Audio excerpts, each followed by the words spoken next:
Ich bin hier in der Wunderkammer Olbricht in Berlin. Die Sammlung ist über einen langen Zeitraum vom Sammler zusammengetragen worden und sie beinhaltet Kunstkammergegenstände des 16. bis 18. Jahrhunderts, das heißt aus der Zeit der Renaissance und des Barock. Für mich ist es ein großes Privileg und ein großes Vergnügen, den Sammler in dieser Zeit beratend zur Seite zu stehen. Und seit 2010 ist die Sammlung nun der Öffentlichkeit zugänglich gemacht worden, hier im Herzen von Berlin. Da ich ja Sammler mein Leben lang schon bin und mich immer für ganz viele Dinge interessiert habe, wechselte das Feld von Briefmarken über Spielzeugautos und dann wiederum zur bildenden Kunst. Irgendwie schien das nicht zu reichen und mein Blick ging weiter nach links und rechts und dann kamen auf der Messe in Maastricht, der TEFAF, die ja alles zeigt, die Gedanken, wie könnte es weitergehen, und da kam ich auf einen Stand von Georg Lauer aus München. Eine Kunst- und Wunderkammer hat er dort etabliert. Das war sozusagen der Kristallisationspunkt, sich für dieses Gebiet zu interessieren. Die Kunst- und Wunderkammer der Renaissance hat sich im Endeffekt in zwei Bereiche gegliedert, in die Naturalia und in die Artificialia. Naturalia sind die Schöpfungen der Natur, die Gegenstände, die aus der Natur an uns überlassen wurden, und die Artificialia sind die Schöpfungen des Menschen. Neben den Naturalia und den Artificialia gab es eine weitere Gruppe, das waren die Scientifica, also wissenschaftliche Instrumente, Gerätschaften. Wie diese Kunstkammer in der Renaissance ausgesehen hat, wie dieses Theatrum Sapientiae, also dieses Theater des Wissens, gestaltet war, sieht man sehr, sehr schön an den Gemälden von Georg Hinz, und das möchte ich mir gerne mit Ihnen zusammen anschauen. Hier sehen wir jetzt eine Rekonstruktion einer Kunstkammer, die nach einem Gemälde von Georg Hinz arrangiert wurde und auf dem wir den originalgetreuen Blick in eine Wunderkammer haben. Es ist ein Setzkasten, ein Arrangement, wie wir es eigentlich auch aus dem 19. Jahrhundert noch kennen, auf dem Sie verschiedene Kunstkammergegenstände arrangiert finden. Von den Naturalia angefangen, dem Korallenbaum, über die Artificialia, also ein Schiff als Trinkgefäß, Nürnberg von Esaias zu Linden um 1610. Memento Mori-Objekte, Objekte aus Bernstein. Hier haben wir ein frühes venezianisches Fadenglas, Fasson de Venise in Antwerpen, entstanden so um 1580. Und so kann sich der Betrachter gut vorstellen, wie eine Kunstkammer im 1700 ausgesehen hat. Ein Originalgemälde von Georg Hinz hat sich bis heute auch in Berlin erhalten, und zwar auf Schloss Kaputt. Und das kann man als Besucher gut nachvollziehen. Und hier in Berlin haben wir so eine Kunstkammer rekonstruiert. Ich will dir jetzt mein Lieblingsobjekt zeigen. Schön! Der Narwalzahn, der gehört ja eigentlich in jede Wunderkammer. Absolut. Für mich ist er ein Objekt, was ich meinen Gästen, die herkommen, auch immer präsentiere. Und deswegen ist er auch hier schon so ein bisschen abgeschabt, weil jeder darf die Augen schließen und mit der Hand hier runterfahren und sich etwas wünschen. Ja. Weil ja der Narwalzahn, aber das weißt du besser als ich, Und du weißt ja, Thomas, schon immer was Bedeutendes war. in jeder Wunderkammer, in jeder Kunst- und Wunderkammer gehört der Narwalzahn zu den wichtigsten Bestandteilen. Und unter anderem zum Beispiel in der berühmten Kunstkammer in Wien, der Kunstkammer Rudolfs II., die kaiserliche Kunstkammer. Und da gehörte er zu den unveräußerlichen Gegenständen. Also alles durfte verkauft werden, auch aus der Schatzkammer musste mal eingeschmolzen Nur werden. nicht der Narwalzahn. Nur nicht der Narwalzahn. Ja. Und der Narwalzahn ist ja das so sagenumwobene Einhorn, das nur gejagt werden konnte durch die Jungfrau Maria, weil das Einhorn kam und hat praktisch seinen Stoßzahn in den Schoß der Maria gelegt. Nur so, das war die berühmte Einhornjagd. Und ursprünglich ist es natürlich eigentlich der Stoßzahn des männlichen Narwals. Das weiß man heute. Aber damals wussten die das Damals wusste nicht. man das nicht. Ich weiß aber auch, dass Millionen von Nervenfasern in diesem Zahn sind und damit ganz viel entdeckt werden kann von dem Lebewesen, nämlich dem Narwal, nämlich Temperatur kann er damit messen, Strömungen fühlen, all diese Dinge und damit auch seine Nahrung besser noch finden. So ist es. Deswegen ist es schön, dass du ihn hast in deiner Wunderkammer, und die Besucher dürfen ihn auch anfassen. Absolut. Und das ist absolut. Das eines ist der ein schönen mehr oder haptischen weniger ein Objekte. Muss. Und das macht uns vielleicht besonders. Hier darf man das eine oder andere mal anfassen. Das stimmt. Hier sind wir jetzt bei einer Vitrine in der Wunderkammer, die sich den Artificialia gewidmet hat. Und das sind alles Objekte, die fast alle aus Buchsbaum gestaltet sind, aus Birnbaumholz. Insofern dann schon wieder was Spezielles. Was ganz Spezielles. Und ganz besonders herausgreifen möchte ich jetzt hier mal ein Drechselobjekt. Ja. Und das ist jetzt hier einer dieser Pokale, der sich hier, jetzt habe ich schon verraten, in diesem Etui befindet. Ach, das öffnet. Ja. Der ist um 1600 entstanden in Berchtesgaden. Und der ist deshalb so gut erhalten, weil er eben in diesem Etui drin steckt. Das Drechselhandwerk war ein Handwerk, das nicht nur vom Bürgertum, sondern vor allem auch von den Fürsten in Europa ausgeübt wurde. Sie dachten, Gott als erster Drechsler, der die Welt erschaffen hat, und die Fürsten als Repräsentanten Gottes auf Erden mussten auch drechseln. Sie mussten auch das Drechselhandwerk erlernen. Und wer es gut konnte, konnte auch gut regieren. So war ein bisschen. Das war die Idee, dass man sich auf ein Objekt konzentriert, dass man auch etwas zustande bringt. Und egal, ob man heute nach Dresden geht, nach München, nach Kassel, nach Braunschweig, in all diesen früheren Kunstkammern, in heutigen Museen befinden sich Kunstwerke, die von diesen Fürsten gedrechselt wurden. Und das Besondere an diesem Becher ist, dass innen drin auch noch mal ganz viele kleine Becher drin sind. Nicht? Das muss man sich mal genau anschauen. Alles blattförmig gedrechselt, so dünn. Genau. Wir können die mal ganz vorsichtig hier rausnehmen. Ich kann die mal auf deine Hand. Du fängst mal an. Ich gebe die auf deine Hand mal. Ja, und dann siehst du, das sind hauchdünne kleine Becher. Wiegt ja nichts. Aber du verpackst das jetzt verpacke ich es wieder, damit es auch. Stellst da rein. Das ist wird dir nicht oft gezeigt, weil es eben so fragil ist. Aber ich sehe da hinten noch etwas anderes. Da müssen wir uns nochmal diese Geschichte wieder vor Augen führen. Was denn? Das Fetzentödlein.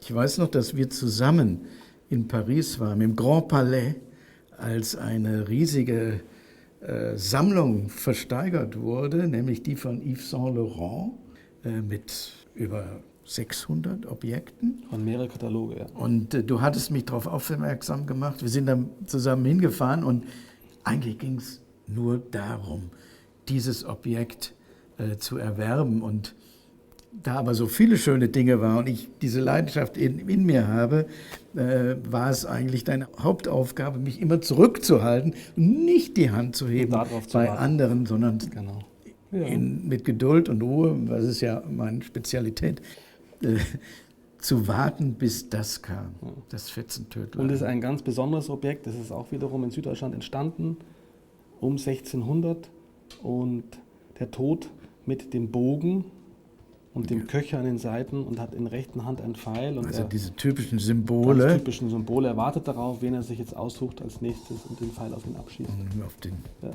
Auf den Katafalk zu legen. Schön. Bis der Tod uns scheidet. Tun wir es wieder zurück.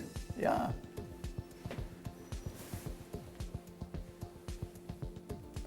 Hier in dieser Vitrine haben wir jetzt eine ganz besondere Sammlung von Exotika-Objekten. Das sind also alles Dinge, die aus exotischen Materialien gefertigt wurden für die Kunst- und Wunderkammern. Und als ganz besondere Kostbarkeit möchte ich jetzt hier auf diesen Warzenschweinhauer verweisen. Der ist in Goa oder auch in Lissabon so um 1580 montiert worden. Und zwar wurde er mit Gold montiert. Das ist eine Gold-Filigranfassung. Und man wusste damals natürlich nicht genau, dass es ein Warzenschweinhauer war. Man dachte sicherlich, das war eine Greifenklaue. Also eine Klaue von diesem sagenumwobenen Vogel Greif. Und wenn man den hier oben vorsichtig öffnet, sieht man, dass der als Duftbehälter konzipiert wurde. Das heißt, da hatte man kostbare Essenzen drin. Vergleichbare Objekte befinden sich nur noch in den kaiserlichen Sammlungen. Also man weiß nachweislich, dass ein goldfiligran montierter Bezoarstein im Besitz von Rudolf II. War. Der wurde ihm 1582 aus Lissabon als Staatsgeschenk überreicht, als diplomatisches Geschenk. Und wenn man so ein Objekt findet, ist man natürlich erstmal skeptisch und sagt, Mensch, kann der wirklich so alt sein? Wir haben eine C14-Methode angewandt, wir haben einen C14-Test davon gemacht und haben ein ganz kleines feines Loch in den Warzenschweinhauer gebohrt und haben dabei herausgefunden, dass er genau in der Zeit zwischen 1570 und 1590 entstanden ist. Und damit hatten wir den Beweis dafür, dass es sich um eine dieser Kostbarkeiten handelt.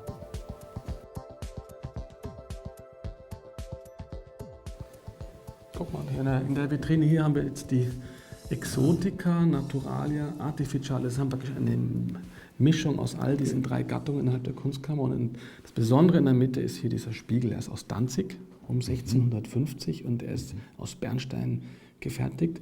Danzig war im 1700 das Zentrum der Bernsteinverarbeitung gemeinsam mit Königsberg in Ostpreußen. Und der ist so wunderbar gut erhalten. Er hatte sein originales Etui hinten aus Leder, Gold geprägt. Was besonders schön ist, wenn die Betrachterin, das war mit ziemlicher Sicherheit eine Frau, sich in diesem Spiegel betrachtet hat, hat sie die 3 Tugenden, Fides, Sperantia und Space. Glaube, Weisheit und Hoffnung. Ja.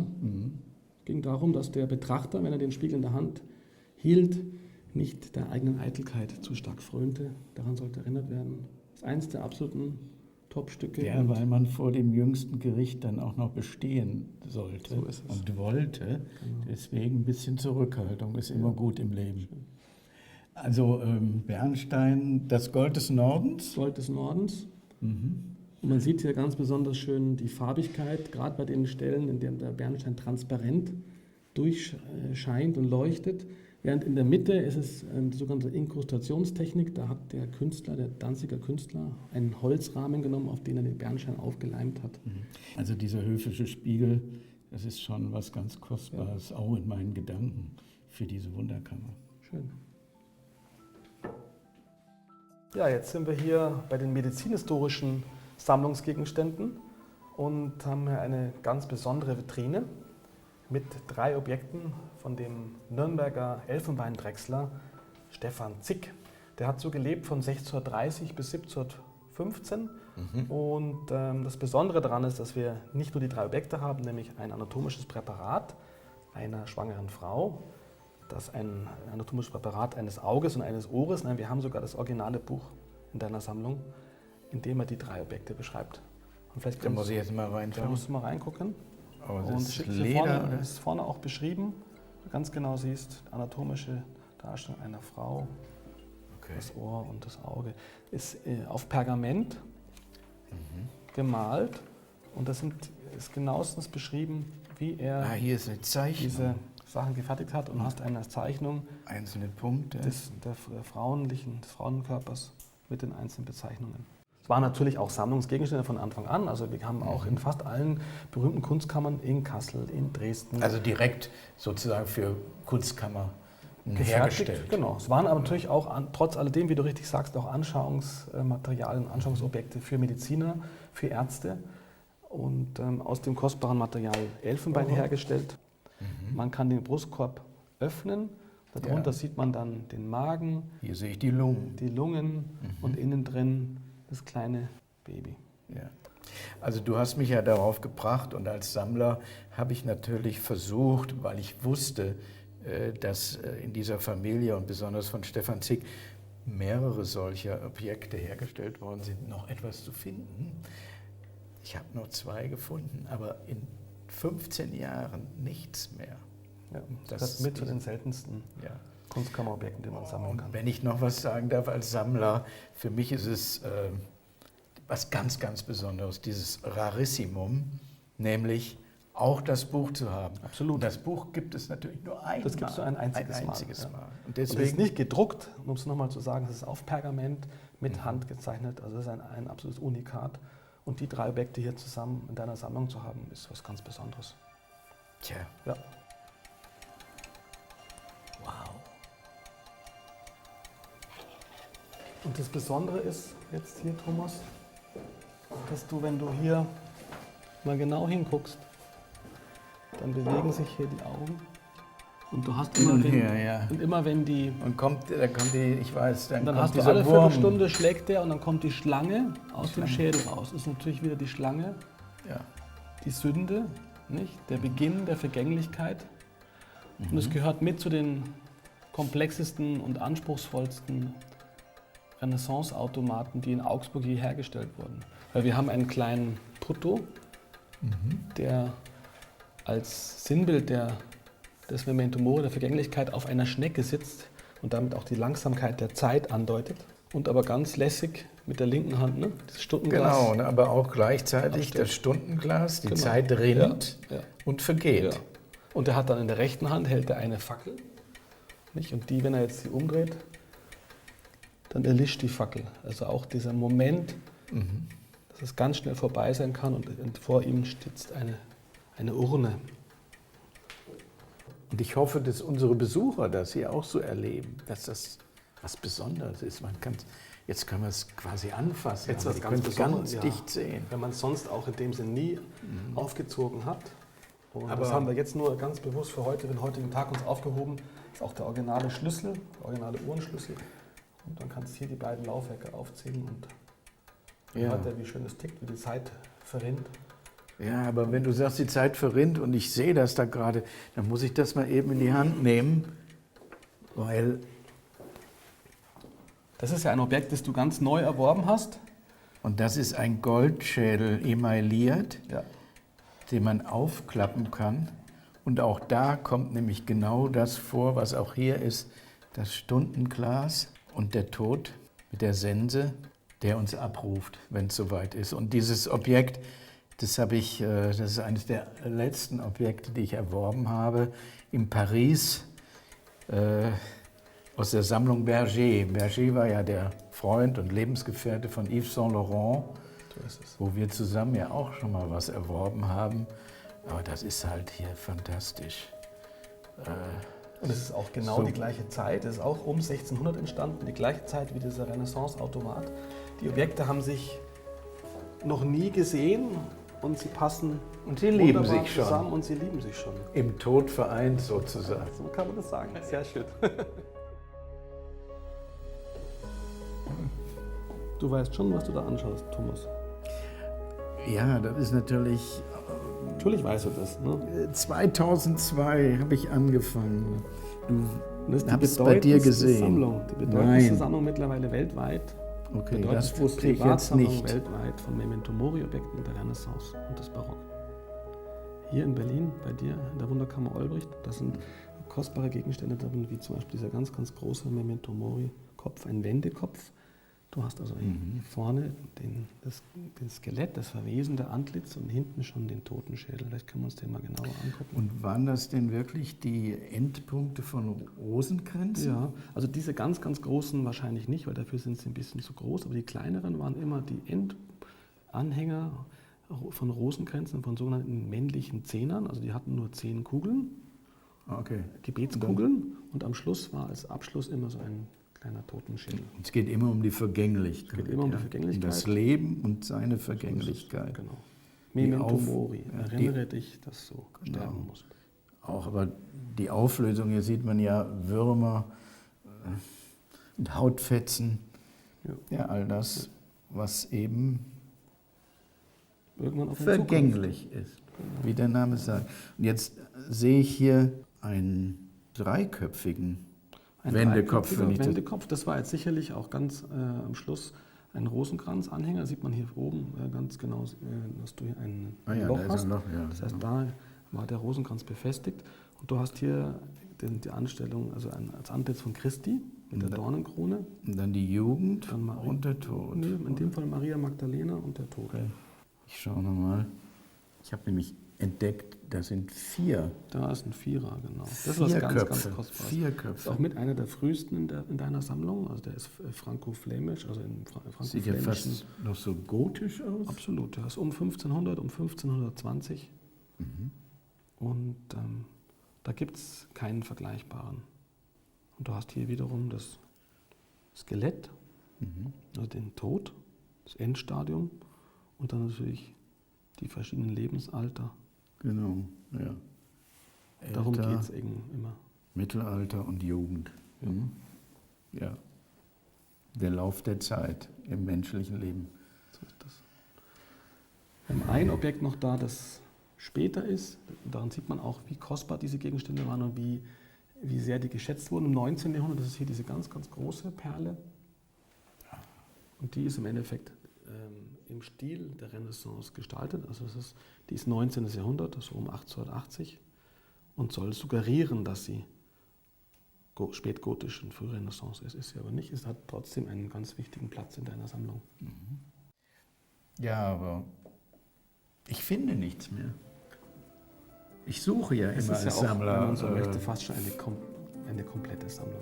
Die ist in sich schon sehr komplett. Also der Sammler muss hier mal Ruhe geben, meinst du? Okay, suchen wir was anderes. So machen wir. Gehen wir ein bisschen weiter. Ja.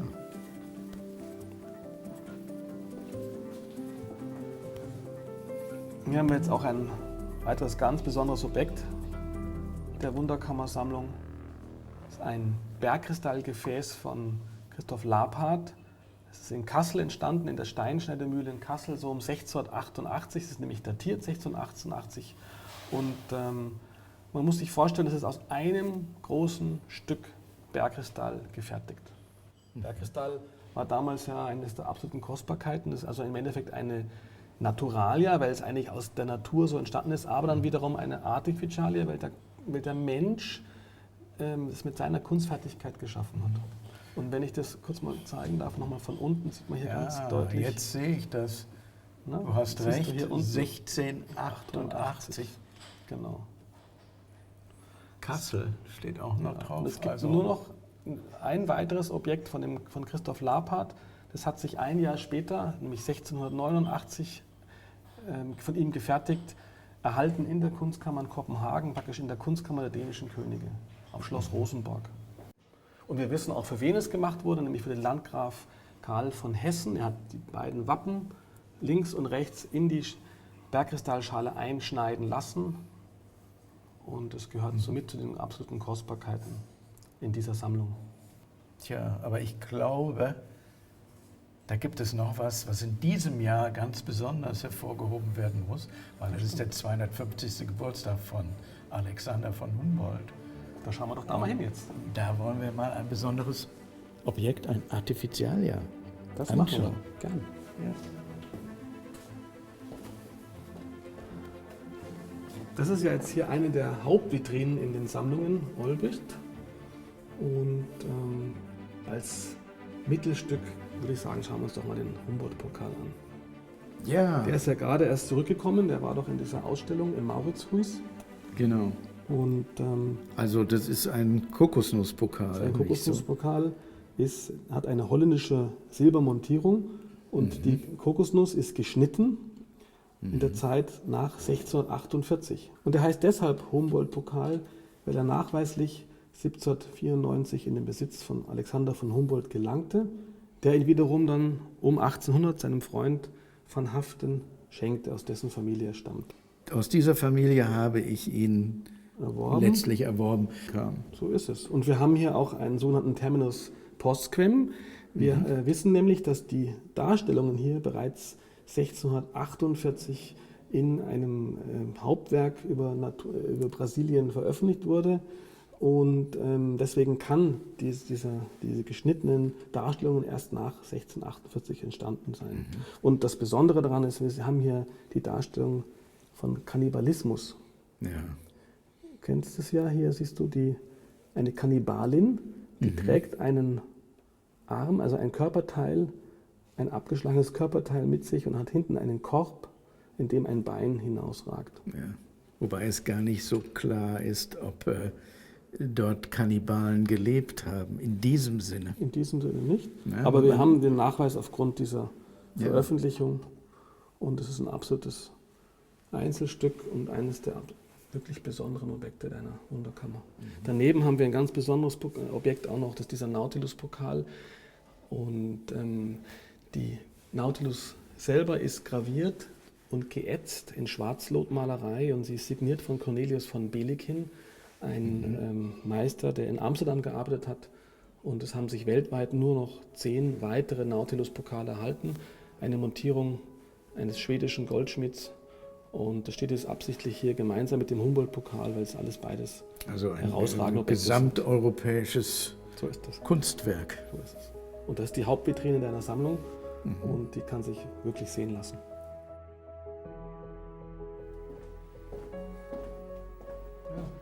Ah, du hast noch eins mitgebracht. Ja, wir stehen ja hier vor einer kleinen Vitrine mit Gläsern, sogenannten Filigrangläsern. Die sind in Venedig entstanden. Die Muraneser Glasbläser sind ja heute noch bekannt und um 1530 wurde das Patent entdeckt, diese Weißglasfadeneinlagen in das farblose Glas hineinzubringen. Und das war von Anfang an etwas ganz, ganz Besonderes. 3 verschiedenen Formen gab es das, wie man diese Fäden verdrillte. Und später wurde diese Methodik auch in anderen Glasbläsereien, Glashütten in Europa hergestellt. Fas de Venise, also ist ja das weiße Gold von Absolut, Venedig. ja. Und dort sieht man einen Sturzbecher. Aber du hast auch einen in Ich der habe auch Hand. einen in der Hand. Der ist zeitlich so um 1580 und ist in Antwerpen gefertigt worden. Also wie du richtig sagtest, kam eben Fasson de Venise. Eben kamen die Venezianer, die venezianische Glashütte hat sich dann verbreitet in ganz Europa und hat in der Art der Venezianer Fasson de Venise gearbeitet. Und das ist ein absolutes Highlight. Ich habe es als noch nie in Objekt. der Hand gehabt. Ja, Sag mal, ich würde es dir einfach mal geben. Ist auch ein Ja, Sturzbecher, Vorsicht. aber hat was ganz Besonderes. wenn man es füllte, muss man es so Du hast rumdrehen. es gefüllt, genau, und du hast hier unten nämlich eine Windmühle. Und da wurde reingeblasen und dann so drehte sich das. So ist es. Ist natürlich schwierig, wenn Und dann muss man, da oben Rotwein drin ist und du sollst gleichzeitig da reinpusten Ach komm, und und danach sollst du noch trinken. Das Okay. war ein Trinkspiel. und man musste das austrinken, solange sich das noch drehte. So ist es, genau. Vorher blasen, Ja, drehen, genau. trinken. Ja. Und wenn es nicht funktioniert, dann musst du es nochmal machen. Oh Gott. Das war natürlich dann der große Spaß an der ganzen Das, Sache. ja. Ein Sturzbecher. Ein höfisches Trinkspiel. Wunderbar. Das weiße Gold von Venedig. Das sind jetzt diese Vogelbücher von Johann Nepomuk Spilowski aus Wien 1792. Und das war ein ganz bekannter Sammler von Vogelpräparaten. Muss ich auch mal meine Handschuhe anziehen? Ja. Weil das ist so farbig wieder so, Ja. was mich besonders anspricht und feines Material. Hier haben wir Da den muss man kubanischen Papagei. Und all die Vögel, die wir jetzt hier drin abgebildet vorfinden, das waren Präparate, die er wirklich in seinem Besitz hatte. Okay, und danach wurden diese Abbildungen hergestellt. Genau. Und er hat mal einen Brief geschrieben, in dem er sehr stolz auf seine Sammlung war und wo er schrieb, 1792, wie gesagt, dass nur noch die kaiserliche Sammlung besser war als seine. Mhm. Diesen Vogel kenne ich sogar. Das ist ein Eichelherr. Ein Eichelherr, den Das ist kennen ein wir. europäischer Vogel. Genau. Also es geht hier durch die gesamte Vogelwelt und Absolut. das war Ja. für diese Zeit schon etwas, ja, wie ein Kompendium, wie ein Lexikon. Genau, und du hast hier im Endeffekt alle 3 Bände. Aber du hast ja jetzt hier nicht nur diese Vogelbücher, sondern auch andere Ja, Präparate. im Grunde geht es ja auch in so einer Kunst- und Wunderkammer auch um Taxidermiepräparate. Das heißt also ausgestopfte, seltene Tiere, die einen wiederum zum Staunen versetzen. Wie zum Beispiel das 5 Meter lange Nilkrokodil. Hing wahrscheinlich in einer Apotheke, in einer Ja. alten Apotheke unter Genau. der Decke. Und das spricht ja schon für sich. Also es ist ein Tier, das Energie ausstrahlt, das schützt, Ja. das halt eine große, große Stärke hat. Und das war auch etwas, was in jede Wunderkammer vor fast 500 oder 500 Jahren gehörte. Das gehört ja auch und zu den- immer unter die Decke. Gehört ja zu den Mirabilia, nicht? Zu den Ja. wundersamen Dingen. Ja. Und wir haben ja diesen wunderbaren Kupferstich von Aldovandi von 1599. Es war ein neapolitanischer Sammler, in dem wir diese Konstellation sehen. Ein großes Krokodil unter der Decke, ringsherum mit ausgestopften Tieren, mit Tierpräparaten und mit Literatur und mit Büchern. Ja.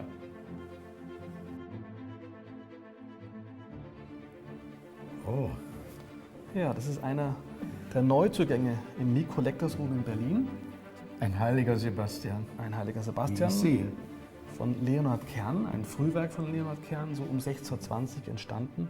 Und er ist insofern besonders für Berlin, weil er mal James Simon gehört hat, einen der großen Mäzene und Sammler in Berlin in den 20er Jahren, der ja, wie du weißt, die Nofretite Ja, nach Berlin geholt hat. Und deswegen heißt ja die Galerie am Neuen Pergamon Museum auch James Simon Galerie. Galerie. Er hat dieses Objekt so um 1920 erworben und mit der Hilfe von Wilhelm von Bode. Wilhelm von Bode hat sogar unten noch mit Bleistift etwas draufgeschrieben. Und 1927 wurde dann die Sammlung James Simon versteigert in Amsterdam. Dort hat es der Kunsthändler Julius Böhler aus München erworben. Und bei dem hat dieses Objekt 1935 Kurt Brüggelmann erworben. Das war ein Sammler aus Köln, der hat ein Kaufhaus gehabt am Heumarkt und das wiederum ist 1945 abgebrannt. Und dessen Erben, dessen Enkel haben das Objekt jetzt 2015 veräußert. Du siehst, an so einem wunderschönen Objekt ist die ganze deutsche Geschichte wiederzusehen. Und es hat auch einen großen Reiz. Und jetzt ist es halt wieder nach Berlin Jetzt ist nach gekommen. Berlin zurückgekommen und da wird sich nicht nur James Simon sehr darüber freuen, sondern auch alle Besucher des Mi Collectors Room in Berlin. Danke für die Vermittlung.